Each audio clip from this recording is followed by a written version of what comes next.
পাঁচজন বখাটে ছেলে ও মেয়ে প্রতিটা পুলিশ অফিসারদের মেয়েদের ফাঁসিয়ে ড্রাগের নেশায় ফেলে নোংরা ভিডিও শুট করত। এরপর তারা মেয়েগুলোকে তাদের সেই নোংরা ভিডিও দেখিয়ে ব্ল্যাকমেইল করত। তারা এসব কিছু কেন করত এবং তারা খুঁজে খুঁজে পুলিশ অফিসারদের মেয়েগুলোকেই কেন টার্গেট করত। এই মুভির প্রতিটা মুহূর্তে রহস্য এবং সাসপেন্সে ভরা। যদি আপনি মুভিটি মনোযোগ দিয়ে দেখেন তাহলে বলতে বাধ্য হবেন সাসপেন্স থ্রিলার মুভির রাজা এটা। তাই চলুন আর স্পয়লার না দিয়ে মুভির কিছু ঝলক দেখে নেওয়া যাক। നിന്റെ ഈ സ്വഭാവം കൊണ്ട് ഡിവൈഎസ്പി ആയിരുന്നു ഇപ്പൊ സി ആയിട്ട് കേസ് കളിച്ചോണ്ടിരിക്കുന്നത്. ഇന്നലെ രാത്രി ഇവിടെ ആരൊക്കെയോ വന്നിട്ടുണ്ട്. ഏതാണ് നീക്കെ? We're gonna kill each and every one of those. And we're gonna have a great time doing it. This job.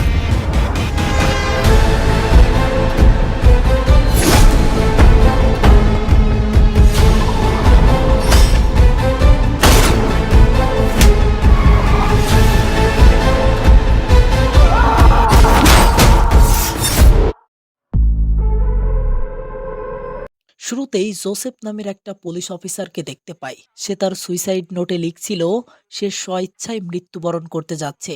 এরপর সে গলায় দড়ি দিয়ে আত্মহত্যা করে। কিন্তু সেই সময় তার রুমে আমরা 4-5টা ছেলে ও মেয়েকে দেখতে পাই যারা জোসেফের মৃত্যুটা খুব তৃপ্তি নিয়ে দেখছিল। এই ছেলে মেয়েগুলো কারা এবং পুলিশ অফিসার জোসেফ কেন আত্মহত্যা করলো সেটা জানলে তোমাদের মাথা ঘুরে যেতে পারে। তাই ভিডিওটা মনোযোগ দিয়ে দেখবে। এরপর সিন কিছুদিন সামনে আসে। একটা যাত্রী বাস থানার সামনে এসে থামে। বাস কন্ডাক্টর থানার কিছু অফিসারকে জানায়, স্যার ওই বৃদ্ধ মহিলার দাবি তার স্বর্ণের চেনটা ওই দুইজন মহিলা চুরি করেছে। মথি নামের একটা অফিসার তাদের 3জনকেই বাহিরে আসতে বলে। মথি মহিলা দুটোকে বলে, তোমরা কি ওই বৃদ্ধ মহিলাটার চেনটা নিয়েছো? নিয়ে থাকলে দিয়ে দাও। এই মহিলাটা খুব কনফিডেন্সের সাথে চিল্লিয়ে বলে, স্যার আমরা চেনটা নেইনি, আর আমরা বাসের একমাত্র যাত্রী ছিলাম না। মথি তখন মহিলাটার ব্যাগ চেক করো চেনটা পায় না। মথি তখন বাসের সকল যাত্রীকে থ্রেট দিয়ে বলে, আমি তোমাদেরকে 5 মিনিট সময় দিচ্ছি, যদি তোমাদের মধ্যে কেউ চেনটা নিয়ে থাকো তাহলে চুপি চুপি চেনটা মাটিতে ফেলে দাও। কিন্তু তারপরও চেনটা পাওয়া যায় না। মথি সেই 2 মহিলাকে থানার ভেতরে নিয়ে আসে জিজ্ঞাসাবাদ করার জন্য। আরেকটা অফিসার বাসের সকল যাত্রী ও তাদের ব্যাগপত্র চেক করো চেনটা খুঁজে না পেয়ে মথিকে জানায়, স্যার আমরা পুরো বাস খুঁজে ফেলেছি কিন্তু কোথাও চেনটা পাইনি। মথি তখন মহিলা দুটোকে ভয় দেখানোর জন্য বলে, একটু পরেই এই থানায় সিআই আসবে, তখন কিন্তু আমার হাতে আর কিছুই থাকবে না, তাই সে আসার আগেই তোমরা ওই বৃদ্ধ মহিলার চেনটা তাকে ফিরিয়ে দাও। মহিলাটা কাঁদতে কাঁদতে বলে, আমার স্বামী বা শহরের লোক যদি এসব কথা জানতে পারে তাহলে আমাকে আত্মহত্যা করতে হবে। এমন সময় সিআই হরিশঙ্কর থানায় আসে, কিন্তু মহিলা দুটো তখনও চিল্লিয়ে বলেই যাচ্ছিল তারা বৃদ্ধ মহিলার চেনটা নেয়নি। হরি মথির কাছ থেকে জানতে চাই তাদের সমস্যা কি। মথি প্রথম থেকে হরিকে সকল কিছু খুলে বলে। হরি সবকিছু শুনে মহিলাটিকে বলে, বৃদ্ধ মহিলার চেনটা ওনাকে ফিরিয়ে দাও। মহিলাটা চিল্লিয়ে বলে, আমি আগেই বলেছি ওনার চেনটা আমি নেইনি। হরি তখন রেগে মেগে মহিলাটার চুলের মুঠি ধরে বলে, তোদের মতো নোংরা মহিলাদের শরীর থেকে নোংরা বের করা আমাদের মতো অফিসারদের কাজ না। মহিলাটা বলে, স্যার আমি গর্ভবতী। হরি তখন আরো রেগে যায় আর মহিলাটির পেটে কষে একটা লাথি মারে। হরির এরকম আচরণ দেখে আরেকটা মহিলা ভয় পেয়ে বলে, স্যার আমার কাছে চেনটা আছে, আমি এখনই দিয়ে দিচ্ছি। আর এভাবেই হরি কেস সলভ করে থাকে। আসলে হরি অনেকটা কড়া স্বভাবের লোক। এরপর মথি হরির ডেস্কে এসে হরিকে বলে, স্যার চুরির জন্য ওই মহিলার বিরুদ্ধে এফআইআর দায়ের করবো কি? হরি বলে, ওই মহিলাদেরকে যেতে দাও, না হলে ওই বৃদ্ধ মহিলাটা আদালতে ঘুরতে ঘুরতেই মারা যাবেন।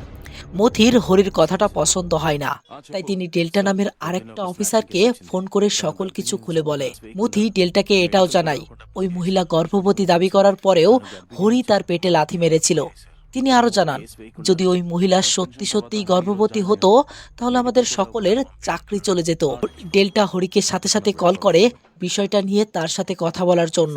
ডেল্টার ফোন থেকেই হরি বুঝতে পারে তার বিরুদ্ধে ডেল্টার কাছে কেউ কমপ্লেন করেছে। হরি তখন সাথে সাথে একজন কনস্টেবলকে ডেকে জানায় সে যেন এখনই এই থানার সকল অফিসারদেরকে জড়ো হতে বলে।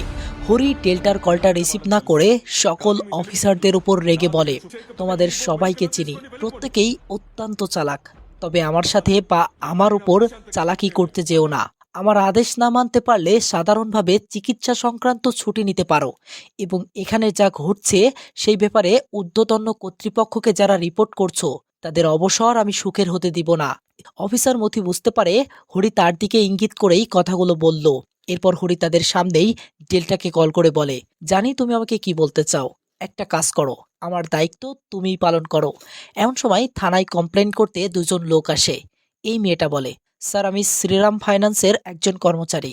তিনি আজ সকালে একটা চেন বন্ধক দিতে এসেছিলেন, আর চেনটা ছিল নকল সোনার। কিন্তু লোকটা বলে, স্যার চেনটা নকল সোনার নয়, আমি আমার স্ত্রীর অপারেশনের খরচ চালানোর জন্য চেনটা বন্ধক দিতে গিয়েছিলাম। তারা সেই চেনটি আলাদা করে রেখে এখন আমাকে অন্য একটি চেন দেখাচ্ছে।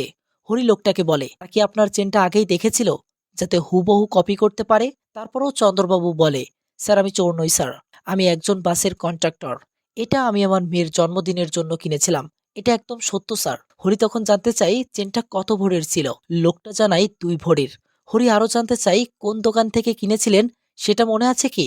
লোকটা বলে, 2022 সালের 2 আগস্ট অন্বেশ্বর জুয়েলারি থেকে কিনেছিলাম। হরি তখন একজন কনস্টেবলকে বলে, জুয়েলারির দোকানে ফোন করে দেখো উনি যা বলছেন সত্যি কিনা। এরপর হরি চন্দ্রবাবুর সাথে হাসপাতালে আসে দেখতে যে সত্যি কি লোকটার স্ত্রী অসুস্থ কিনা। হরি চেনটা দেখিয়ে লোকটার মেয়েকে জিজ্ঞাসা করে, এই চেনটা কি তার বাবা তাকে কিনে দিয়েছিল কিনা? মেয়েটা চেনটা না দেখেই বলে, দিয়েছিল। হরি তখন মেয়েটাকে আড়ালে নিয়ে আসে তার সাথে কিছু কথা বলার জন্য। হরি মেয়েটাকে বলে, না দেখে এটা তোমার চেন বলে দেওয়া মিথ্যা কথা, তাই যদি সত্যি কথা তুমি না বলো তাহলে তোমার বাবার বিরুদ্ধে কেস করতে আমরা বাধ্য হব।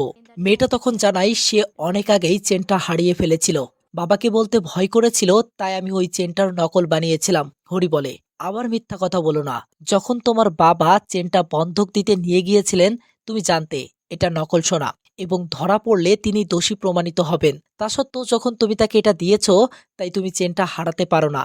মেয়েটার চোখে মুখে এবার ভয়ের ছাপ ফুটে ওঠে, সে কোনো প্রশ্নের উত্তর দিতে পারে না। হরি বলে, স্টেশনে নিয়ে গেলে তোমাকে কিন্তু এইভাবে প্রশ্ন করব না। মেয়েটা তখন বলে, স্যার আমি একজনের সাথে সম্পর্কে ছিলাম। ঠিক সেই সময় মেয়েটার মাকে অপারেশনের জন্য নিয়ে যেতে থাকলে মেয়েটা আর কিছু না বলে অপারেশন রুমের দিকে চলে যায়। হরি চন্দ্রবাবুকে বলে, অপারেশনের পর সে যেন তার মেয়েকে নিয়ে থানায় আসে। এরপর হরি সকল অফিসারদের সকল জুয়েলারি শপে পাঠায় যাতে সে জানতে পারে চেনটা কোথা থেকে কেনা হয়েছিল।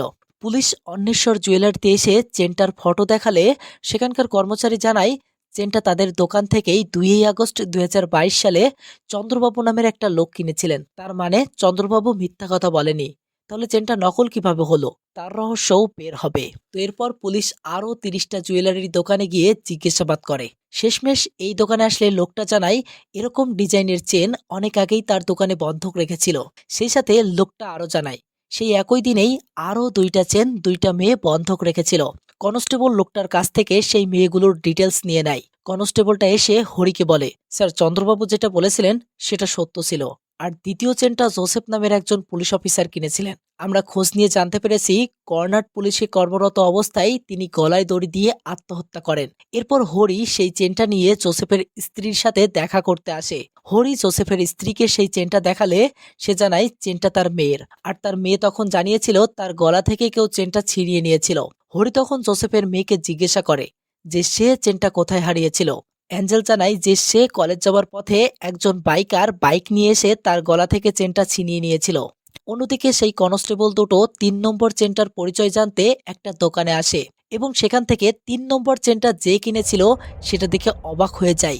এই 3 নম্বর চেনটা কে কিনেছিল সেটা পরে জানতে পারবেন। হরি চন্দ্রবাবুর সাথে কথা বলতে হাসপাতালে আসে। হরি চন্দ্রবাবুকে বলে, বলেছিলাম আগামীকাল আপনার মেয়েকে নিয়ে থানায় আসতে, আসেননি কেন? চন্দ্রবাবু বলে, স্যার আমার মেয়ে কি এমন করেছে যে তাকে নিয়ে থানায় আসতে হবে? হরি বলে, আপনার মেয়েই চেনটা পাল্টে দিয়েছিল। চন্দ্রবাবু বলে, স্যার আমার মেয়ে কখনোই এরকম কাজ করতে পারে না। হরি বলে, দেখুন একটা ছেলের সাথে আপনার মেয়ের সম্পর্ক ছিল এবং সে তাকে যৌন শোষণ করেছে। চন্দ্রবাবু বলে, স্যার আমার মেয়ে এরকম নয় স্যার, যখন থেকে আপনি এসে তাকে জিজ্ঞাসাবাদ করছেন তার আচরণ দেখে আমার ভয় করছে। চন্দ্রবাবু আরো বলে, সে আমার একমাত্র মেয়ে, আমি কখনোই তাকে থানায় নিয়ে আসতে পারবো না। হরি বলে, আপনার মেয়ে নাবালিকা, আপনি যদি তাকে থানায় না নিয়ে আসেন তাহলে আমরা তার বিরুদ্ধে পক্সো কেস দায়ের করব। এটা বলে হরি চন্দ্রবাবুকে থ্রেট দিয়ে চলে আসে। রাতে হরি বাসায় ফিরলে একজন হরিকে কিছু একটা জানায়। হরির সাথে সাথে চন্দ্রবাবুর বাড়িতে আসে। একজন কনস্টেবল হরিকে এসে বলে, স্যার মানুষজন আপনার উপরে ক্ষিপ্ত হয়ে আছে, হরি বাইরে এসে বলে, তাতে কি হয়েছে? হরি চন্দ্রবাবুর বাড়ির ভেতরে আসলে সেখানে অনেক লোকজনের ভিড় দেখা যায়। চন্দ্রবাবু কাঁদো কাঁদো হয়ে বলে, আপনি আমার মেয়েকে মেরে ফেলে এখন খুশি তো? আপনাকে আমি অনেকবার অনুরোধ করেছিলাম, কিন্তু আপনি আমার একটা কথাও শোনেননি। আমার মেয়ের মৃত্যুর জন্য একমাত্র আপনিই দায়ী। এসব বলে কাঁদতে কাঁদতে পুরো এলাকাবাসীর সামনেই হরির কলার চেপে ধরে। এলাকাবাসীর সবাই হরির বিরুদ্ধে কথা বলতে শুরু করে। পুলিশ ফোর্স কোনো রকমে এলাকাবাসীদের থামানোর চেষ্টা করে।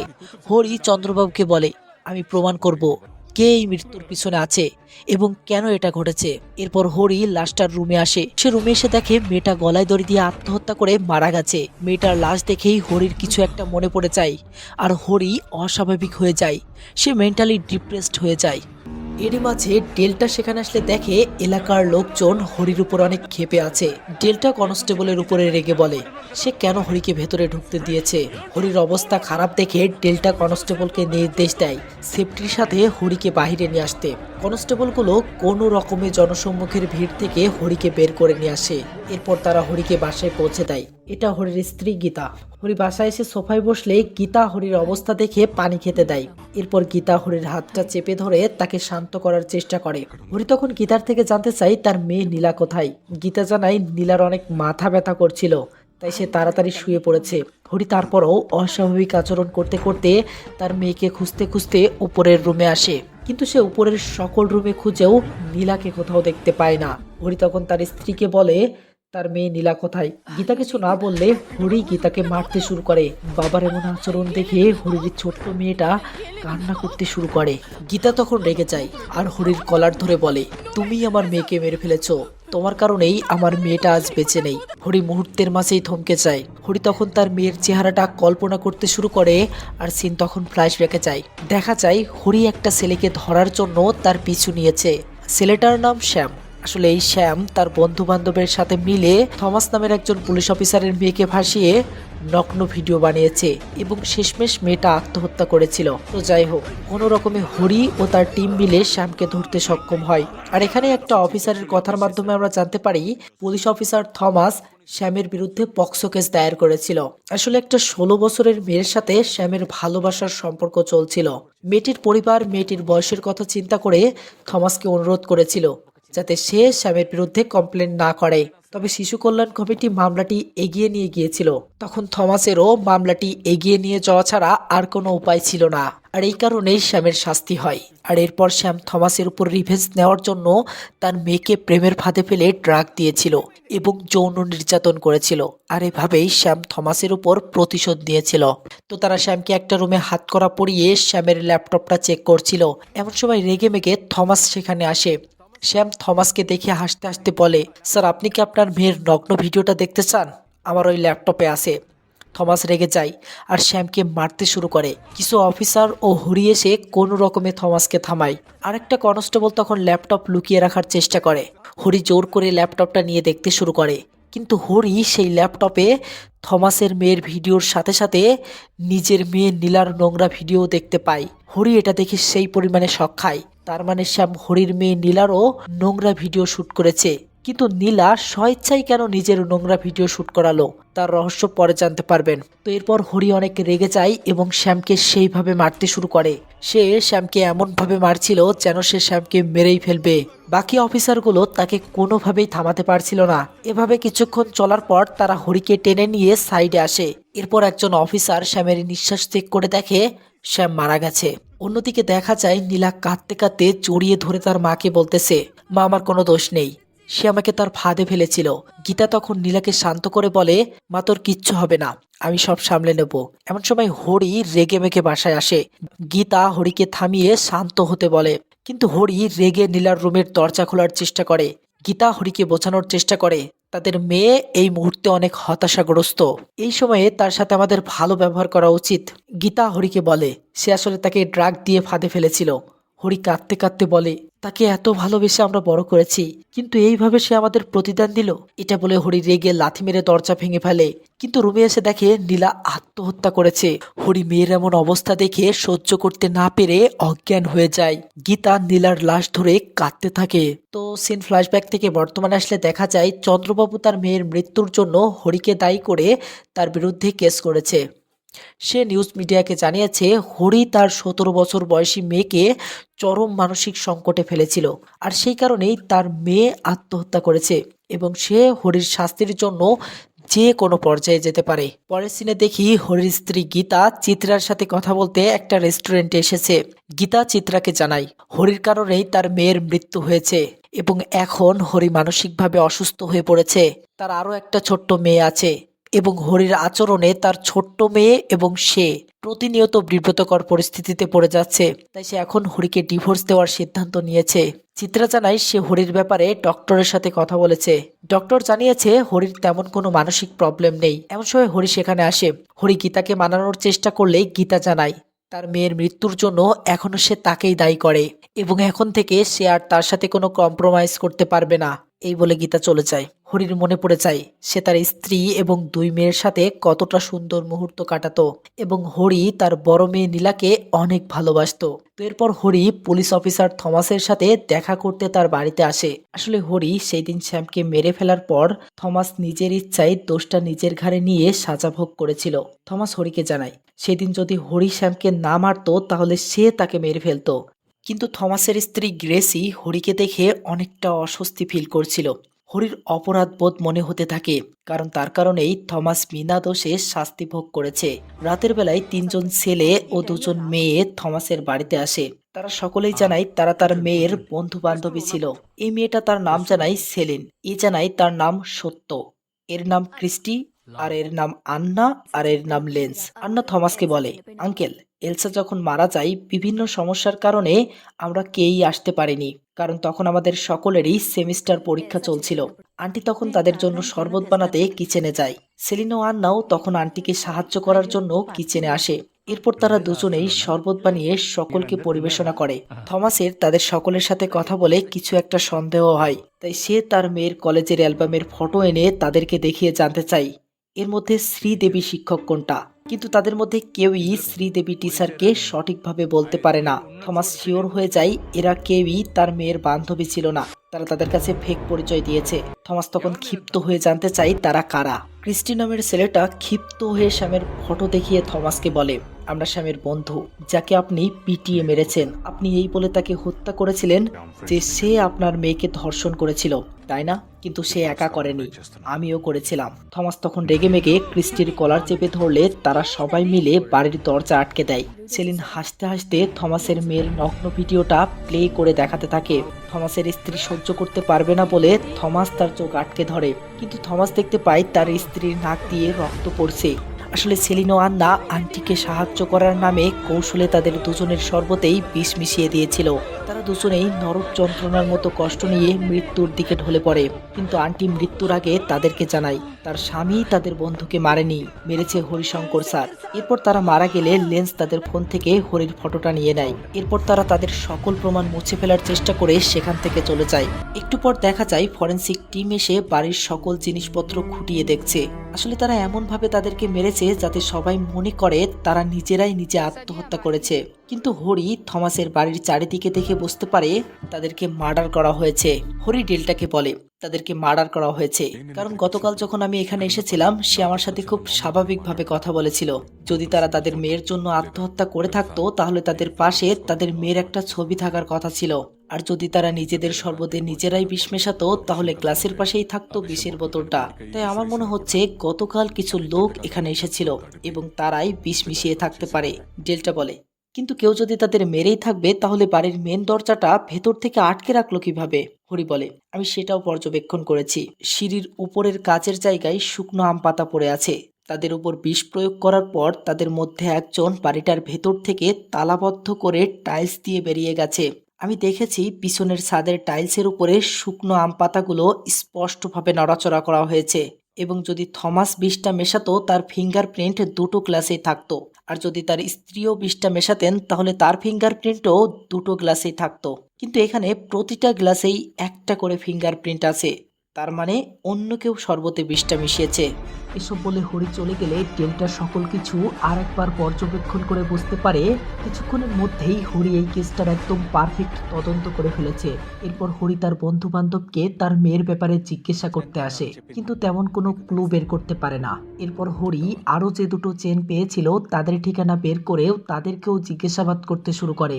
এই মেয়েটা বলে, স্যার আমি আপনাকে আগেই বলেছিলাম চেনটা আমার কাছ থেকে এক বাইকার ছিনিয়ে নিয়েছিল। হরি বলে, মিথ্যা কথা বলো না, যদি এই চেন ছিনতাই করা হতো তাহলে এই চেনে সেল্ডারিং এর অন্তত একটা চিহ্ন থাকতো। এই চেনের সাথে বন্ধক রাখা আরো 2টি চেন পেয়েছি। এটাও জানি সেই মেয়েদের কি হয়েছিল, তাই সত্যটা বলো। মেয়েটা বলে, স্যার সে আমাকে ড্রাগ দিয়েছিল এবং ঠকিয়েছিল।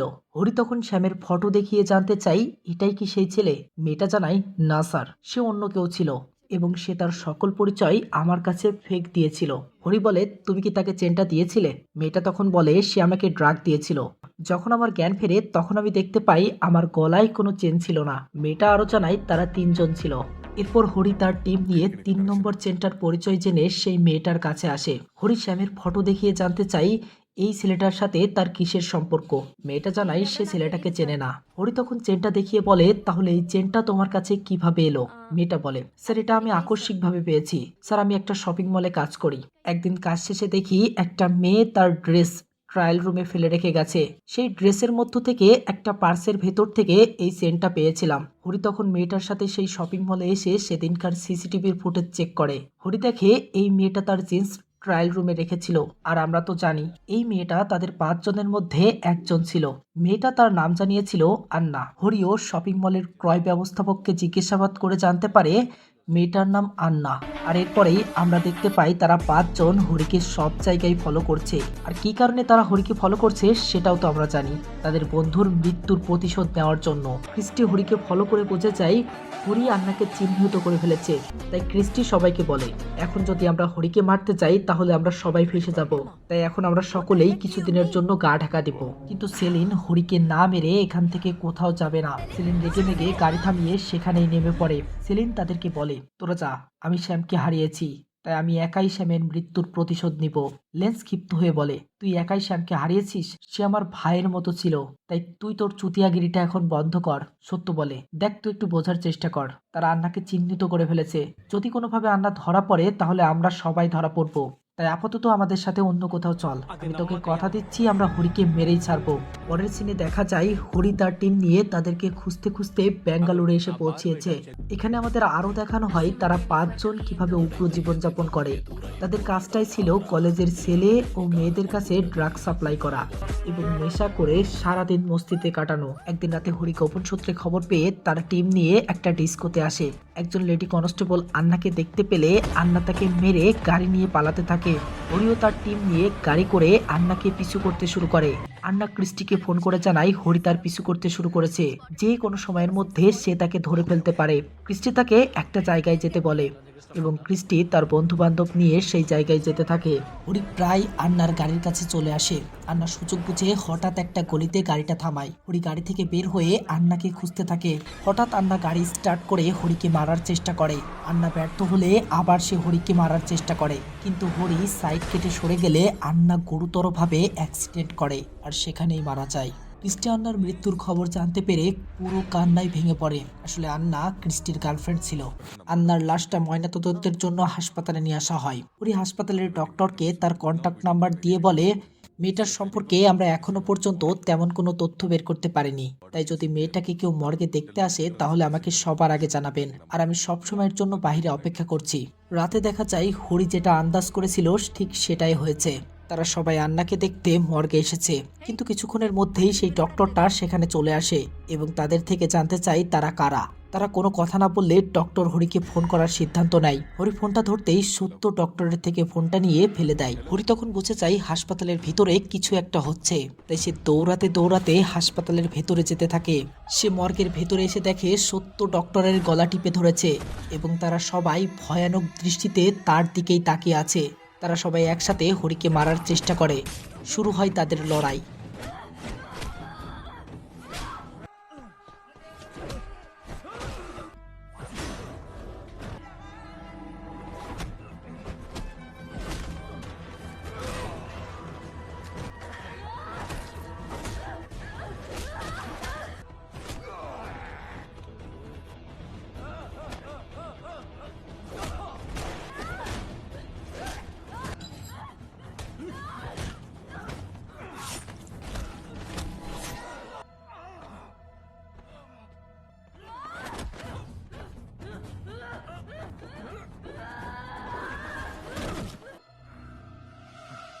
তো এরপর হরি আহত হয়ে পড়লে তারা সবাই হরিকে চারিদিক থেকে ঘিরে ধরে।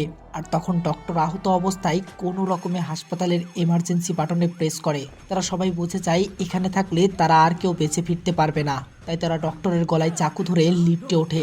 এই কারণেই হরি আর তাদেরকে থামাতে পারে না, তারা সবাই সেখান থেকে পালিয়ে যায়। পরের সিনে দেখা যায় তারা সবাই একটা জায়গায় জড়ো হয়েছে। ক্রিস্টি রেগে সেলিনকে বলে, তুই তো হরির রক্ত চাস, তাই তো? আমিও চাই। যেই খেলাটা ওরা শুরু করেছিল সেই খেলাটা এখন আমরা শেষ করব। এবার প্ল্যান মতো ওদের সাথে খেলবো। অন্যদিকে ডক্টর কিছুটা সুস্থ হলে হরি তার সাথে দেখা করতে আসে। ডক্টর হরিকে জানাই, আমি ওই দুটো মেয়েকেই চিনি, একজনের নাম আন্না আর একজনের নাম সেলিন। তারা দুজনেই শহরের ড্রাগ ডিলার ছিল। স্কুলের বাচ্চাদের ড্রাগ বিক্রির জন্য তাদের গ্রেপ্তার করা হয়েছিল। এরপর তাদেরকে ড্রাগের নেশা থেকে বের করার জন্য এই হাসপাতালে নিয়ে আসা হয়েছিল। তারা ড্রাগের নেশায় হিংস্র পশুদের মতো আচরণ করছিল।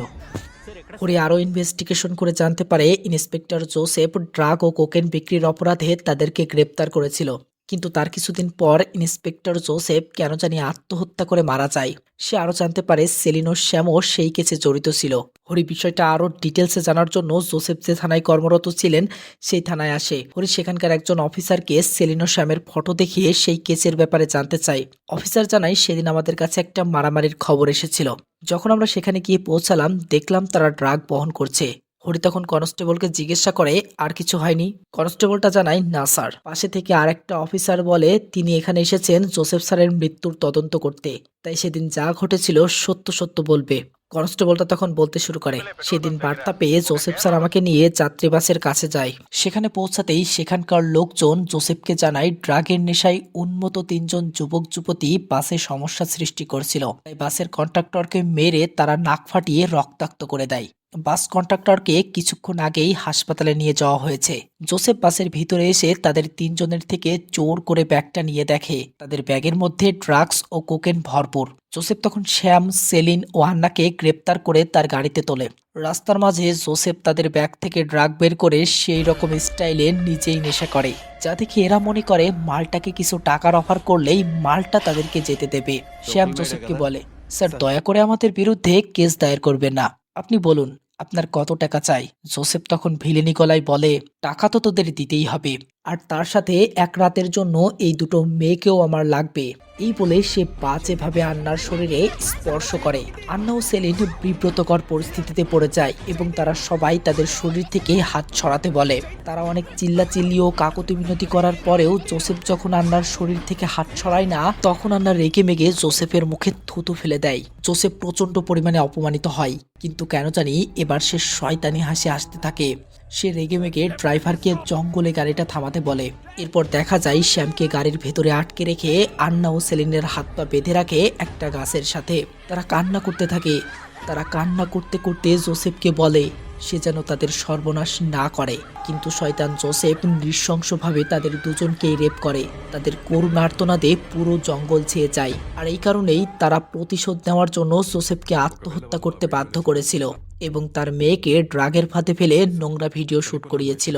এরপর হরি সেখান থেকে ফিরে এসে এসপিকে সকল ঘটনা খুলে বলে এবং এসপিকে এটাও বলে যে স্যার চন্দ্রবাবুও ওদের সাথে কিছু একটা করেছিল, তাই প্রতিশোধ নেওয়ার জন্য তার মেয়েকে ড্রাগের নেশায় ফেলে তারও নোংরা ভিডিও শুট করেছিল। তাই এখন আমাদের চন্দ্রবাবুর সাথে কথা বলা দরকার। এরপর তারা চন্দ্রবাবুকে থানায় ডেকে এনে আন্না ও সেলিনের ফটো দেখিয়ে জানতে চাওয়া হয় সে তাদেরকে চেনে কিনা। চন্দ্রবাবু তাদের ফটো দেখে জানায় সে তাদেরকে চেনে। চন্দ্রবাবু তখন বলতে শুরু করে, দেখা যায় সেদিন বাসের মধ্যে গন্ডগোল শুরু হলে চন্দ্রবাবু বাসের কন্ডাক্টর হিসেবে তাদের কাছে এসে জানতে চায় কি হয়েছে। বাসের সকল লোকজন তখন চন্দ্রবাবুকে সেলিন ও শ্যামকে দেখিয়ে জানায় তারা বাসের মধ্যে নেশা করছিল, কিন্তু একজন মহিলা তাদেরকে নিয়ে সমালোচনা করায় তারা সেই মহিলাকে মারধর করেছে। শ্যাম চন্দ্রবাবুকে থ্রেট দিয়ে বলে, দেখুন আমাদের সাথে ঝামেলা কইরেন না, ঝামেলা করলে আপনাকে কিন্তু মূল্য চোকাতে হবে। তারপরও চন্দ্রবাবু যখন তাদের ব্যাগটা দেখতে চায় তারা 3 জনেই চন্দ্রবাবুকে বাধা দেওয়ার চেষ্টা করে। একটা পর্যায়ে শ্যাম চন্দ্রবাবুর নাকে ঘুষি মেরে নাক ফাটিয়ে দেয়। চন্দ্রবাবু তখন রেগে মেগে থানায় কল করে। আর তারপর একটুকু তো আপনারা জানেনই। তো এরপর চন্দ্রবাবুকে সকল কিছু খুলে বলা হয় যে তার কারণেই তার মেয়ের মৃত্যু হয়েছে। তারা তার উপর প্রতিশোধ নেওয়ার জন্য তার মেয়েকে ফাঁদে ফেলেছিল এবং শেষমেশ তার মেয়ে আত্মহত্যা করেছে। কিন্তু চন্দ্রবাবু তাদেরকে বলে, আমি কখনোই মানতে পারছি না যে আমি এতটুকু করার কারণে তারা আমার মেয়েকে মেরে ফেলবে। সে হরির দিকে তাকিয়ে বলে, আমি আগেও বলেছি আর এখনো বলছি, আমার মেয়ের মৃত্যুর জন্য ইনি দায়ী, আর এনার শাস্তির জন্য আমি আমার জীবন বাজি রেখে লড়াই করব। হরি আর কিছু বলে না। সে ডেল্টাকে নিয়ে তার স্ত্রী গীতার কাছে আসে। ডেল্টা গীতাকে তাদের তিনজনের ফটো দেখিয়ে জানতে চাই সে তাদেরকে চেনে কিনা। গীতা ফটো দেখে জানায় সে চেনে। ডেল্টা জানতে চাই কিভাবে। গীতা বলতে শুরু করে। তখন দেখানো হয় সেদিন সেই বাসে গীতা ও তার মেয়ে নীলা বাসায় ফিরছিল। ঠিক সেই সময় নীলা দেখতে পাই শ্যাম ও সেলিন বাসের মধ্যে খেলাধুলা করা শুরু করেছে।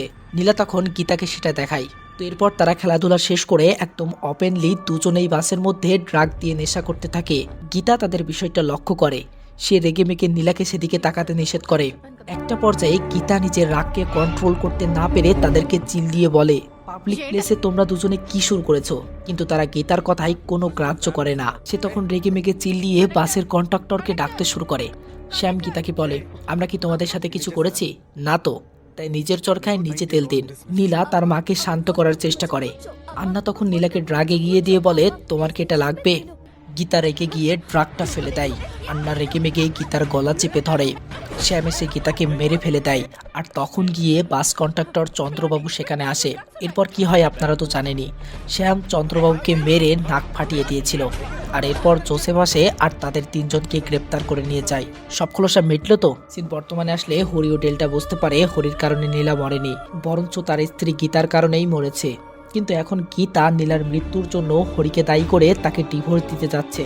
এরপর ডেল্টা হরিকে বলে, আমরা কি গীতাকে সবকিছু খুলে বলবো? কিন্তু হরি বলে, যাই হয়ে যাক না কেন গীতা যেন এসব কিছু জানতে না পারে। আমি চাই না সে আমার মতো অপরাধ বোধ নিয়ে বেঁচে থাকুক। এরপর গীতা কোর্টে হরিকে মানসিক রোগী প্রমাণ করে তাকে ডিভোর্স দিয়ে দেয়। হরি নীরবে সকল শাস্তি মাথা পেতে নেয়। সেন চন্দ্রবাবুর কাছে আসলে দেখা যায় তারা এবার চন্দ্রবাবুকে মারার জন্য তাকে ফলো করতে শুরু করেছে। হরি গোপন সূত্রে খবর পেয়ে তার টিম নিয়ে চন্দ্রবাবুকে বাঁচাতে আসে। চন্দ্রবাবু হরিকে দেখে রাগান্বিতভাবে তার দিকে তাকিয়ে তার কাছে চলে যায়।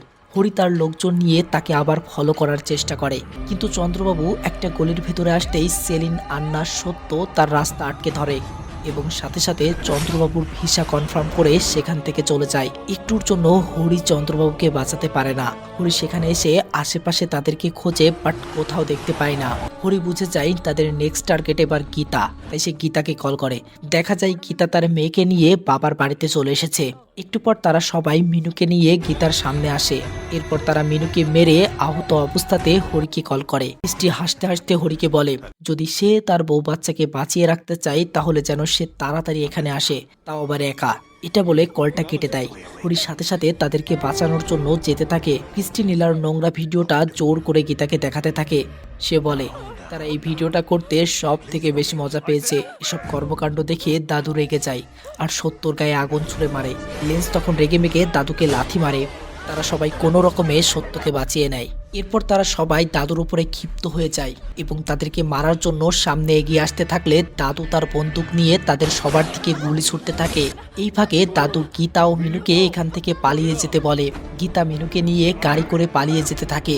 একটা সময় দাদুর বন্দুকের গুলি শেষ হয়ে গেলে ক্রিস্টি এসে দাদুকে মেরে ফেলে। এরপর ক্রিস্টি গাড়ি করে গীতাকে ফলো করতে শুরু করে। একটা পর্যায়ে ক্রিস্টি গীতার সামনে এসে গাড়িটা থামায়। ক্রিস্টি চুলের মুঠি ধরে গীতাকে গাড়ি থেকে বের করে মেরে মাটিতে ফেলে দেয়। এরপর ছুরি বের করে তাকে শেষ করার জন্য। গীতা বাঁচার জন্য ক্রিস্টির দিকে পাথর ছুঁড়ে মারে, কিন্তু ক্রিস্টি গীতার পেটে ছুরি ঢুকিয়ে দেয় আর গীতাকে বলে, অফিসার আসলে তোকে পুরোপুরি শেষ করে দিব। এখন তোর সামনে তোর ছোট্ট মেয়েকে মারবো। এই বলে গাড়ির কাছে আসলে দেখে মিনু সেখান থেকে পালিয়েছে। মিনু পালাতে পালাতে জঙ্গলের ভেতরে চলে যায়। এই সময়ের মধ্যেই সেলিন, সত্য ও লেন্স সেখানে এসে পৌঁছায়। তারা সবাই মিলে মিনুকে খুঁজতে শুরু করে। কিছুক্ষণের মধ্যেই হরি সেখানে এসে পৌঁছায়। গীতা আহত অবস্থায় কাঁদতে কাঁদতে হরিকে বলে তারা মিনুকে মেরে ফেলবে, সে যেন তাকে বাঁচিয়ে নেয়। হরি তখন সাথে সাথে জঙ্গলের ভেতরে এসে মিনুকে খোঁজার চেষ্টা করে। মিনু জঙ্গলের ভেতরের একটা বাড়ির মধ্যে লুকিয়ে পড়ে। ক্রিস্টি মিনুকে খুঁজতে খুঁজতে সেই বাড়ির ভেতরে ঢোকে। ক্রিস্টি মিনুকে খুঁজতে খুঁজতে প্রায় মিনুকে পেয়ে যেতে ধরলে মিনু সেখানে থাকা একটা দড়িতে টান দেয় আর উপর থেকে অনেকগুলো বাঁশ পড়ে ক্রিস্টির মাথার উপরে। শব্দ শুনে সাথে সাথে সেলিন, সত্য, লেন্স সেখানে এসে দেখে ক্রিস্টি আহত অবস্থায় সেখানে পড়ে আছে।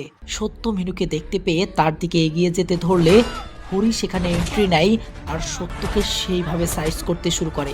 অ্যাকশন সিনগুলো আর এক্সপ্লেইন করা যাবে না, তো এইটুকু আপনারাই দেখে নিন।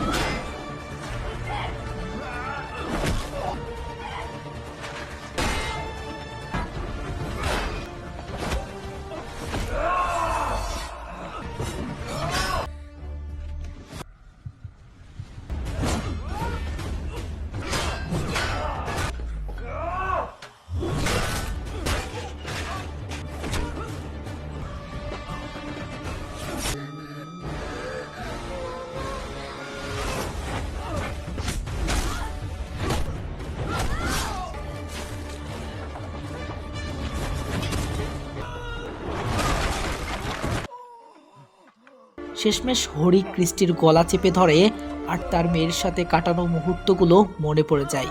এর মাঝে ডেল্টা পুলিশ ফোর্স নিয়ে সেখানে এসে পৌঁছায় এবং হরির হাত থেকে ক্রিস্টিকে বাঁচিয়ে নেয়। ডেল্টা সেই 4 জনকেই গ্রেপ্তার করে।